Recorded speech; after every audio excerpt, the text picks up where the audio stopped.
18-19 मई 2024 को रात के लगभग 2:15 के आसपास पुणे शहर में एक कल्याणी नगर इलाका पड़ता है। वहां पर एक कार बहुत ही तेजी रफ्तार से स्पीड से आ रही थी। स्पीड बताई जा रही थी लगभग 200 किलोमीटर प्रति घंटा के आसपास। बहुत तेजी से चल रही थी और ये जाती है और बहुत तेजी के साथ एक बाइक में टक्कर मार देती है। जैसे ही टक्कर लगती है एक्सीडेंट हो जाता है। एक्सीडेंट होने के बाद उसमें जो लड़की बैठी हुई थी वो 20 फुट ऊपर उछलती है और जमीन पर गिर जाती है। और वो जो लड़का उस मोटरसाइकिल को जो चला रहा था वो जाकर उसकी बाइक एक कार में भिड़ती है। लड़की की तो ऑन द स्पॉट डेथ हो जाती है, वो तुरंत मर जाती है। लेकिन जो लड़का था वो सांसें गिन रहा था। इस दृश्य को जैसे ही वहां के लोगों ने देखा, एक बड़ा था धमाका हुआ। लोगों को समझ में नहीं आ रहा था कि आखिर मामला क्या है। जब लड़की के पास भीड़ दौड़कर गई तो उसे देखते हैं कि लड़की तो वहां पर तुरंत ही खत्म हो गई थी। और जैसे ही भीड़ दौड़कर लड़के के पास जाती है तो लड़के की सांसें चल रही थी, यानी वो भी कुछ ही समय का मेहमान था, बहुत सीरियस था, सिसकियां भर रहा था। इसी बीच जो भीड़ थी उसका एक हिस्सा जाता है कार के पीछे। जो कार वहां पर थोड़ी दूर जाकर रुक जाती है। एक तरफ तो उस लड़की को उठाते हैं, उसे हॉस्पिटल पहुंचाने के लिए भीड़ जल्दी जल्दी काम करती है। लेकिन जो डॉक्टर होते हैं जब जिस लड़के को लेकर जाते हैं तो लड़के को मृत घोषित कर देते हैं। चूंकि कार रुक गई थी, और कार क्यों थी, क्योंकि कार के एयर बैलून खुल जाते हैं और जैसे ही एयर बैलून खुलते हैं वो लड़का उसमें फंस जाता है, जो उसका ड्राइवर होता है। और भीड़ जब वहां पर पहुंचती है तो कार के अंदर से लड़कों को निकालती है। कार के अंदर 2 लड़के थे। एक लड़का मौका पाते ही भाग जाता है, लेकिन जो दूसरा लड़का जो ड्राइविंग सीट पर बैठा होता है उसको भीड़ पकड़ती है और बहुत मारती है। मारने के बाद, पीटने के बाद उसको पुलिस में जाकर दे देती है। और इसके कुछ ही घंटों के बाद यह मामला बहुत तेजी के साथ सोशल मीडिया में वायरल हो जाता है। इसके बाद न केवल महाराष्ट्र में बल्कि प्रदेश के जो मुख्यमंत्री होते हैं, गृह मंत्री होते हैं, वो उन सब को भी इस पूरे मामले में कूदना पड़ता है, सफाई देनी पड़ती है और अपनी बात को बताना पड़ता है। राहुल गांधी और प्रधानमंत्री नरेंद्र मोदी तक ये बात पहुंच जाती है।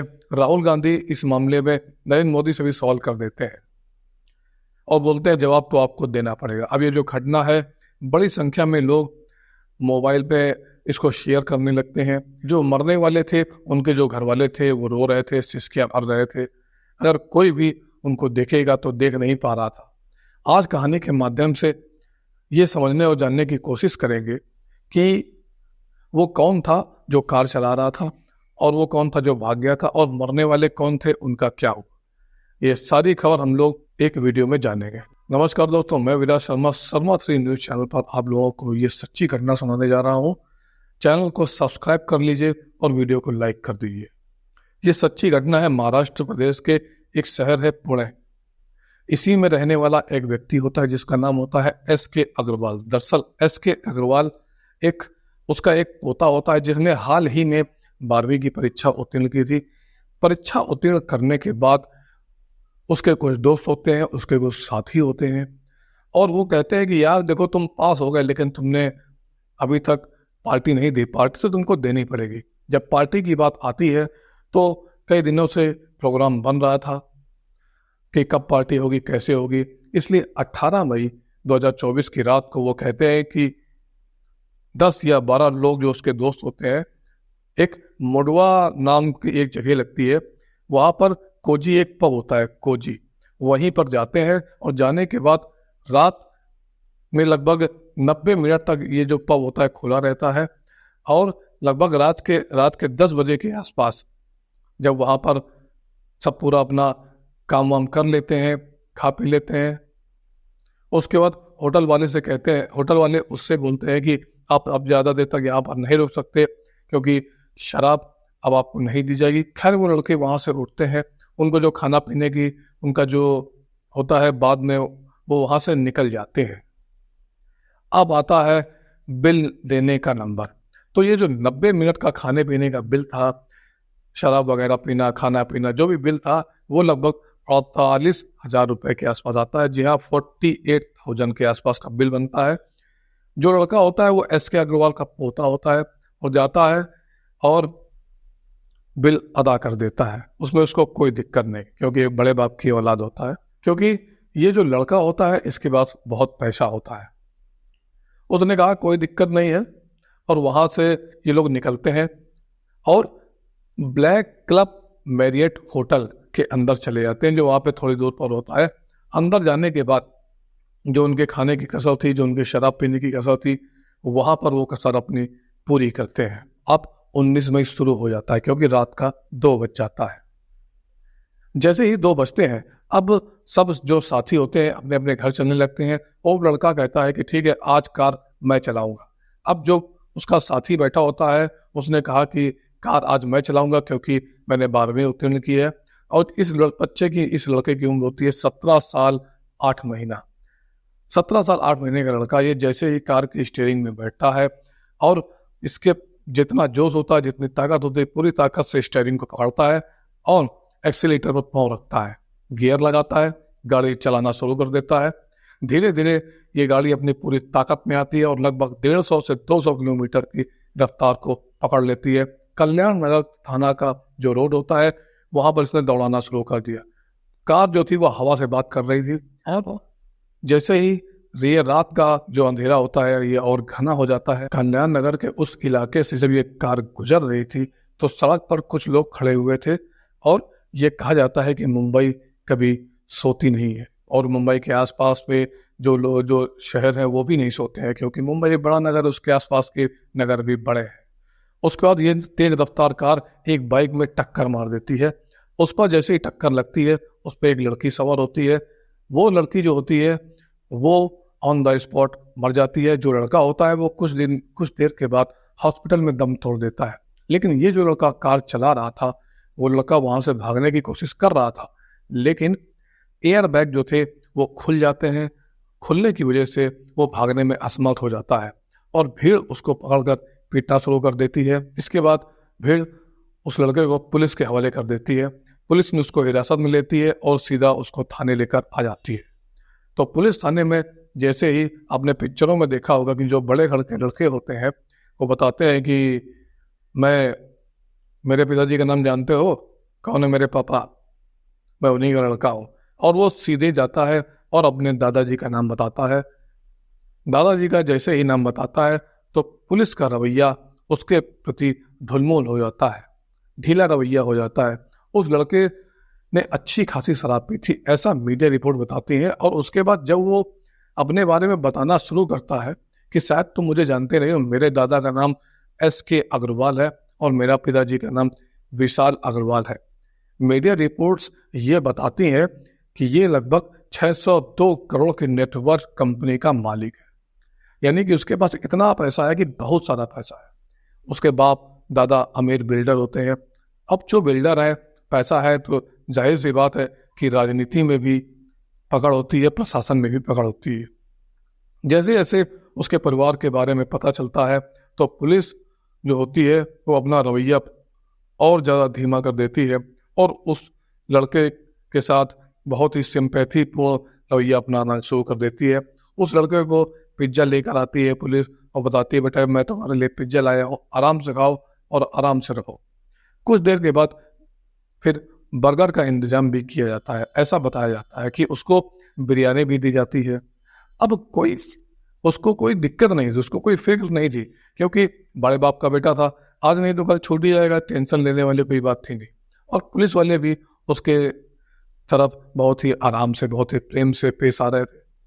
19 मई की सुबह 8:20 पर FIR दर्ज की जाती है और वो आराम से बैठा होता है, इत्मीनान से उसकी खातिरदारी की जाती है। दोपहर के लगभग 3:30 के आसपास उसका मेडिकल टेस्ट कराया जाता है। क्योंकि ये बताया जाता है कि कोई व्यक्ति अगर शराब पीता है तो उसको 12 घंटे के भीतर उसका मेडिकल टेस्ट कराया जाना चाहिए। कोई व्यक्ति अगर शराब पीता है तो शराब पीने का जो असर होता है वो 12 घंटे तक ही रहता है। इसके बाद अगर मेडिकल करवाया जाएगा तो मेडिकल में ये पुष्टि नहीं हो पाएगी कि उसने शराब पी थी या नहीं। जब उसका मेडिकल कराया जाता है तो मेडिकल में इस बात की पुष्टि नहीं होती है कि उसने शराब पी थी। वैसे भी वो 17 साल 8 महीने का होता है, उसके पास ना कोई ड्राइविंग लाइसेंस होता है। इससे भी हैरान करने वाली बात यह थी कि वो लड़का जो कार चला रहा था वो कार पोर्श होती है, पोर्श जिसकी कीमत होती है लगभग 3 करोड़ रुपए के आसपास। और हैरान करने वाली बात यह भी थी कि वो जो कार थी उस कार का रजिस्ट्रेशन नंबर भी नहीं होता है। यानी बड़े घर के बाप के औलाद है तो जैसा चाहे वैसा चलाए, कोई दिक्कत नहीं है। पुलिस वाले सीधा उस लड़के को अब यहाँ से करीब 15 घंटे के बाद जो किशोर न्यायालय होता है जज साहब के सामने पेश करते हैं और कहते हैं कि साहब इस तरह से इस लड़के से एक्सीडेंट हो गया है, और मामले को बड़े ही सामान्य तरीके से पेश करते हैं। जो मेडिकल रिपोर्ट थी उसमें ये पुष्टि नहीं हो पाई थी कि उसने शराब पी थी। मेडिकल रिपोर्ट्स जमा कर दी जाती हैं और जैसे ही लड़के की तरफ जज साहब देखते हैं, पता नहीं जज साहब को भी शायद जो बड़े घर के लड़के होते हैं, करोड़पति होते हैं, उनके प्रति उनका भी रवैया एकदम ढुलमुल सा हो जाता है। उन्होंने लड़कों की तरफ देखा और देखने के बाद कहा कि तुम्हें 300 शब्दों का निबंध लिखना होगा। अब जैसे ही निबंध लिखने की बारी आती है, क्योंकि वो लड़का नाबालिग था तो उसने तुरंत निबंध लिखना शुरू कर देता है। जज साहब कहते हैं कि तुम्हारी डॉक्टरों से काउंसलिंग करवाई जाएगी, लड़के से बातचीत की जाएगी, इसको मोटिवेट किया जाएगा ताकि भविष्य में इस तरह की गड़बड़ ये लड़का ना करे। और हाँ, इसको 15 दिन के लिए ट्रैफिक पुलिस के साथ भी छोड़ा जाएगा, जिससे वो ट्रैफिक के जो नियम कायदे कानून होते हैं उनको ये सीख सके, उनको देख सके, उनको समझ सके। उस लड़के ने 2 लोगों को मौत के घाट उतार दिया था, पर जज साहब कहते हैं कि तुम अपने घर जा सकते हो। जैसे ही घर जाने का नंबर आता है वो लड़का आराम से घर चला जाता है। और कुछ देर के बाद जब पता चलता है सोशल मीडिया पर, जब ये पता चलता है कि वो लड़का छूट गया है, तो सोशल मीडिया पर यह खबर बहुत तेजी से आग की तरह फैलती है। एक लड़का जिसने 2 लोगों को मौत के घाट उतार दिया हो, उसे मात्र 300 शब्दों का निबंध लिखवाया गया हो, उससे कुछ सलाह मशवरा दिया गया हो, ऐसा करना है वैसा करना है, मामूली सी ट्रैफिक पुलिस में 15 दिन रहना है और मीडिया ये सब समझना है। जैसे ये चीज़ें वायरल होती हैं तब लोगों को याद आता है कि 2 मौत भी हुई है। आखिर वो किसकी हुई है, वो कौन है, कहाँ से आए थे, कौन है, तमाम तरह के सवाल लोगों के मन में गूंजने लगते हैं। तो मीडिया वाले जो होते हैं वो उनके घर पहुंचते हैं। अब माँ का और पिता का, उसके पूरे परिवार का रो रो कर बुरा हाल था। किसी मीडिया कर्मी ने रिपोर्ट बनाई।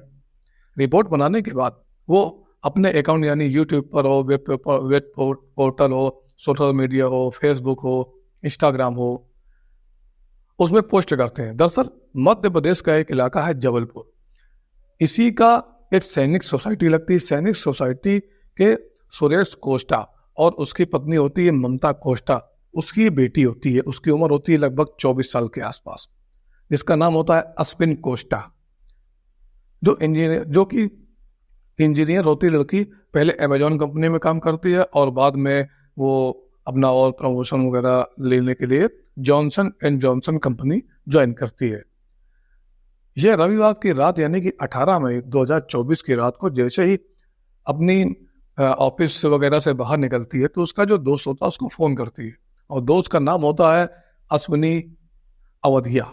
अश्विनी अवधिया जो मध्य प्रदेश का एक इलाका है उमरिया इलाके का ही वीर सिंह पाली का जो निवासी होता है, उसके पिता का नाम होता है ओम प्रकाश और एक छोटा भाई होता है उसका।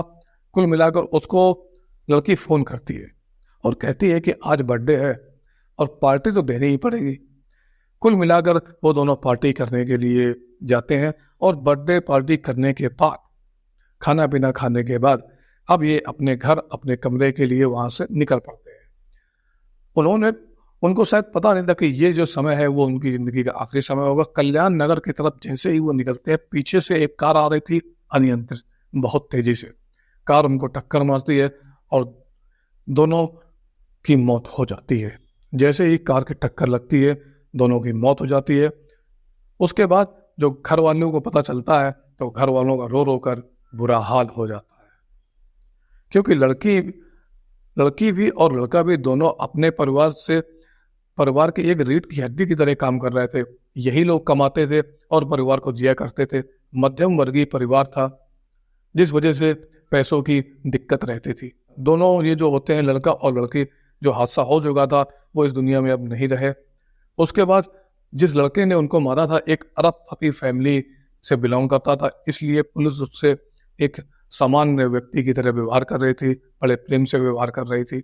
जब ये बात मोबाइल पर, सोशल मीडिया पर जब वायरल होती है, तब जाकर महाराष्ट्र सरकार की आंखें खुलती हैं, तब जाकर कांग्रेस के आंखें खुलती हैं, तब जाकर नरेंद्र मोदी से सवाल उठता है। और राहुल गांधी जी अपने एक भाषण में इस मुद्दे को उठाकर बोलते हैं कि वो जो, अगर जिसने एक्सीडेंट किया है, अगर वो एक ट्रक वाला होता, अगर वो ऐसा हादसा करता, तब भी क्या उससे 300 पेज का निबंध लिखवाया जाता। लेकिन राहुल गांधी जी ये बात बताना भूल गए कि जब मोदी जी ट्रैफिक के नियम को एक कानून लेकर आए थे, तब पूरे देश में उसका विरोध हुआ था।